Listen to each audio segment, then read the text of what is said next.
الأنبياء والمرسلين وعلى آلہ وصحبہ اجمعین اما بعد۔ درود پاک کا نذرانہ پیش کیجئے۔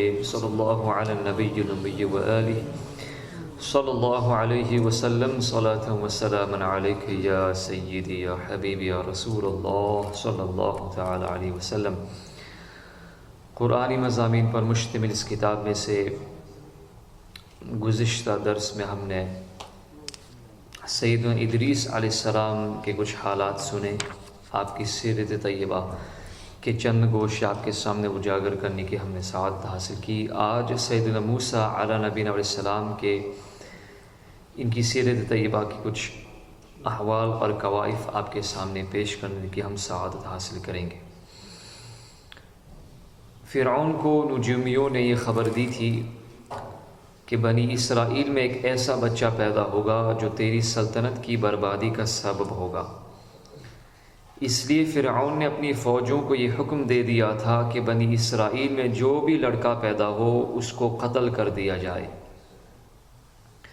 اسی مصیبت و آفت کے دور میں حضرت موسیٰ علیہ السلام پیدا ہوئے تو ان کی والدہ نے فرعون کے خوف سے ان کو ایک صندوق میں باکس میں رکھ کر صندوق کو مضبوطی سے بند کر کے دریائے نیل میں ڈال دیا۔ دریا سے نکل کر ایک نہر فرعون کے محل کے نیچے بہتی تھی۔ یہ صندوق دریائے نیل سے بہتے ہوئے نہر میں چلا گیا۔ اتفاق سے فرعون اور اس کی بیوی آسیہ دونوں محل میں بیٹھے ہوئے نہر کا نظارہ کر رہے تھے، نہر کو دیکھ رہے تھے۔ جب ان دونوں نے صندوق کو دیکھا کہ اس میں تو کوئی باسکٹ رکھی ہوئی ہے تو خدام کو حکم دیا کہ اس صندوق کو نکال کر محل میں لائے۔ جب صندوق کھولا گیا تو اس میں سے ایک نہایت خوبصورت بچہ نکلا جس کے چہرے پر حسن و جمال کے ساتھ ساتھ انوار نبوت کی تجلیات چمک رہی تھی۔ فرعون اور آسیہ دونوں اس بچے کو دیکھ کر دل و جان سے اس پر قربان ہونے لگے، اور آسیہ نے فرعون سے کہا، قرۃ عین لی ولک لا تقتلوہ عسى ان ينفعنا او نتخذه ولدا وهم لا يشعرون۔ یہ بچہ میری اور تیری آنکھوں کی ٹھنڈک ہے، اسے قتل نہ کرو، شاید یہ ہمیں نفع دے یا ہم اسے بیٹا بنا لے، اور وہ بے خبر تھے۔ اس پورے واقعے کو قرآن شریف نے سورہ طٰہٰ میں اس طرح بیان فرمایا، جب ہم نے تیری ماں کو الہام کیا جو الہام کرنا تھا کہ اس بچے کو صندوق میں رکھ کر دریا میں ڈال دے، تو دریا اسے کنارے پر ڈالے کہ اسے وہ اٹھا لے جو میرا دشمن اور اس کا دشمن ہے۔ میں نے تجھ پر اپنی طرف کی محبت ڈالی اور اس لیے کہ تو میری نگاہ کے سامنے تیار ہو۔ چونکہ ابھی حضرت موسیٰ علیہ السلام شیرخوار بچے تھے، اس لیے ان کو دودھ پلانے والی کسی عورت کی تلاش ہوئی، مگر آپ کسی عورت کا دودھ پیتے ہی نہیں تھے۔ ادھر حضرت موسیٰ علیہ السلام کی والدہ بے حد پریشان تھی کہ نامعلوم میرا بچہ کہاں اور کس حال میں ہوگا۔ پریشان ہو کر انہوں نے حضرت موسیٰ علیہ السلام کی بہن مریم کو جستجوئے حال کے لیے فرعون کے محل میں بھیجا، اور مریم نے جب یہ حال دیکھا کہ بچہ کسی اور کا دودھ نہیں پیتا تو انہوں نے فرعون سے کہا، مریم نے فرعون سے کہا کہ میں ایک عورت کو لاتی ہوں، شاید کہ یہ اس کا دودھ پینے لگے۔ چنانچہ مریم حضرت موسیٰ علیہ السلام کی والدہ کو فرعون کے محل میں لے کر گئیں، اور انہوں نے جیسے ہی جوش محبت میں سینے سے چمٹا کر دودھ پلایا تو آپ دودھ پینے لگے۔ اس طرح حضرت موسیٰ علیہ السلام کی والدہ کو ان کا بچھڑا ہوا لال مل گیا۔ اور اس واقعہ کا تذکرہ قرآن شریف میں سورہ قصص میں اللہ تعالیٰ نے یوں بیان فرمایا، وَأَصْبَحَ فُؤَادُ أُمِّ مُوسَىٰ فَارِغًا إِن كَادَتْ لَتُبْدِي بِهِ لَوْلَا أَن رَبَطْنَا عَلَىٰ قَلْبِهَا لِتَكُونَ مِنَ الْمُؤْمِنِينَ وَقَالَتْ لِأُخْتِهِ قُصِّيهِ فَبَصُرَتْ بِهِ عَن جُنُبٍ وَهُمْ لَا يَشْعُرُونَ وحرمنا عليه المراضع من قبل فقالت هل أدلكم على أهل بيت يكفلونه لكم وهم له ناصحون فرددناه إلى أمه كي تقر عينها ولا تحزن ولتعلم أن وعد الله حق ولكن أكثرهم لا يعلمون۔ اور صبح کو موسیٰ کی ماں کا دل بے صبر ہو گیا، ضرور قریب تھا کہ وہ اس کا حال کھول دیتی اگر ہم نہ ڈھارس بندھاتے اس کے دل پر کہ اسے ہمارے وعدے پر یقین رہے۔ اور اس کی ماں نے اس کی بہن سے کہا اس کے پیچھے چلی جا، تو وہ اسے دور سے دیکھتی رہی اور ان کو خبر نہ تھی، اور ہم نے پہلے ہی سے سب دائیاں اس پر حرام کر دی تھی۔ تو بولی کیا میں تمہیں بتا دوں ایسے گھر والے کہ تمہارے اس بچے کو پال دیں اور وہ اس کے خیر خواہ ہیں؟ تو ہم نے اسے اس کی ماں کی طرف پھیرا کہ ماں کی آنکھ ٹھنڈی ہو اور غم نہ کھائے، اور جان لے کہ اللہ کا وعدہ سچا ہے، لیکن اکثر لوگ نہیں جانتے۔ تو حضرت موسیٰ علیہ السلام، ان کی والدہ، ان کا نام کیا تھا؟ ان کی والدہ کا نام یوحانذ اور باپ کا نام عمران ہے، اور حضرت موسیٰ علیہ السلام کی بہن کا نام مریم ہے۔ مگر یاد رکھو کہ یہ وہ مریم نہیں ہے جو حضرت عیسیٰ علیہ السلام کی والدہ ماجدہ ہیں۔ حضرت عیسیٰ علیہ السلام کی والدہ مریم رضی اللہ تعالیٰ عنہ سیدنا موسیٰ علیہ السلام کی بہن سے سینکڑوں برس بعد کو ہوئی ہیں۔ اس تمام واقعے سے ہمیں درس ہدایت کیا ملتا ہے؟ اس واقعے سے یہ سبق ملتا ہے کہ جب اللہ تعالیٰ کا فضل ہوتا ہے تو دشمن سے وہ کام کرا لیتا ہے جو دوست بھی نہیں کر سکتے۔ دیکھ لیجئے کہ فرعون حضرت موسیٰ علیہ السلام کا سب سے بڑا کٹر دشمن تھا، مگر حضرت موسیٰ علیہ السلام کی پرورش فرعون ہی کے گھر میں ہوئی۔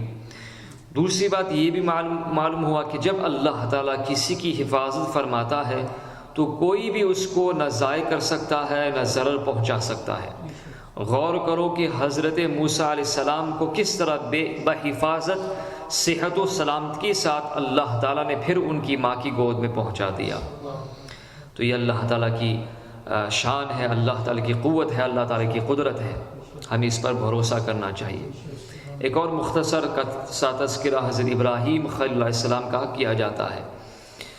حضرت ابراہیم علیہ السلام نے بت پرستی کے معاملے میں پہلے تو اپنی قوم سے مناظرہ کر کے حق کو ظاہر فرما دیا، مگر لوگوں نے حق کو قبول نہیں کیا، بلکہ یہ کہا کہ کل ہماری عید کا دن ہے اور ہمارا ایک بہت بڑا میلہ لگے گا، وہاں آپ چل کر دیکھیں کہ ہمارے دین میں کیا لطف اور کیسی بہار ہے۔ اس قوم کا یہ دستور تھا کہ سالانہ ان لوگوں کا ایک میلہ لگتا تھا۔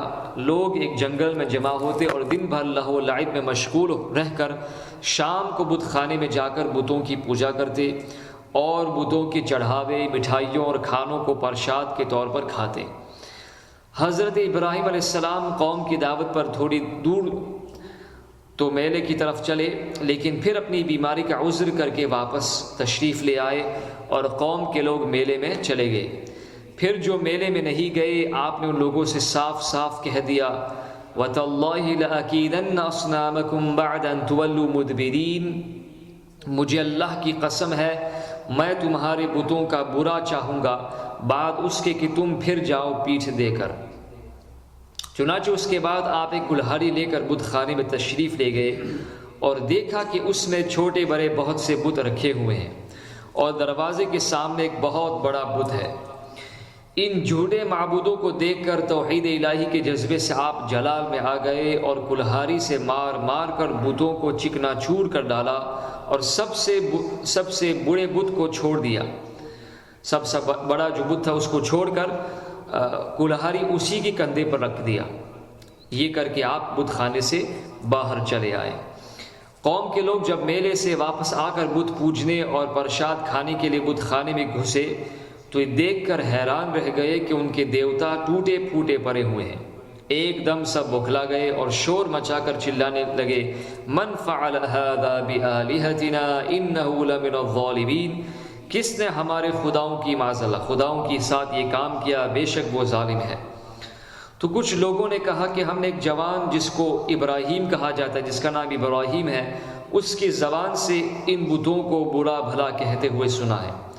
قوم نے کہا کہ اس جوان کو لوگوں کے سامنے لاؤ، شاید لوگ گواہی دیں کہ اس نے بتوں کو توڑا ہے۔ چنانچہ حضرت ابراہیم علیہ السلام بلائے گئے تو قوم کے لوگوں نے پوچھا کہ اے ابراہیم، کیا تم نے ہمارے خداؤں کے ساتھ یہ سلوک کیا ہے؟ تو حضرت ابراہیم علیہ السلام نے فرمایا کہ تمہارے اس بڑے بت نے کیا کیا ہوگا، کیونکہ کلہاڑی اس کے کاندھے پر ہے۔ آخر تم لوگ اپنے ان ٹوٹے پھوٹے خداؤں ہی سے کیوں نہیں پوچھتے کہ کس نے تمہیں توڑا ہے؟ اگر یہ بت بول سکتے ہو تو انہی سے پوچھ لو، وہ خود بتا دیں کہ کس نے انہیں توڑا ہے۔ قوم نے سر جھکا کر کہا، اے ابراہیم، ہم ان خداؤں سے کیا اور کیسے پوچھے؟ آپ تو جانتے ہی ہیں کہ یہ بت بول تو نہیں سکتے۔ یہ سن کر حضرت ابراہیم علیہ السلام نے جلال میں طلب کر فرمایا، افتعبدون من دون اللہ ما لا ينفعکم شیئا ولا یضرکم اف لکم ولما تعبدون من دون اللہ افلا تعقلون۔ تو کیا اللہ کے سوا ایسے کو پوجتے ہو جو نہ تمہیں نفع دے اور نہ نقصان پہنچائے؟ تف ہے تم پر، افسوس ہے تم پر اور ان بتوں پر جن کو اللہ کے سوا پوجتے ہو، تو کیا تمہیں عقل و شعور نہیں؟ آپ کی اس حق گوئی کا نعرہ سن کر قوم نے کوئی جواب نہیں دیا، بلکہ شور مچایا اور چلا چلا کر بت پرستوں کو بلایا، حرقوہ وانصروا آلہتکم ان کنتم فاعلین، ان کو جلا دو اور اپنے خداؤں کی مدد کرو اگر تمہیں کرنا ہے۔ اس کے بعد کیا ہوتا ہے انشاءاللہ اس کا واقعہ بعد میں ذکر کیا جائے گا۔ اللہ تعالی ہم سب کو تمام انبیاء کرام و رسل اعظام کے فیضان سے مالا مال فرمائے۔ صلی اللہ علی النبی الامی و آلہ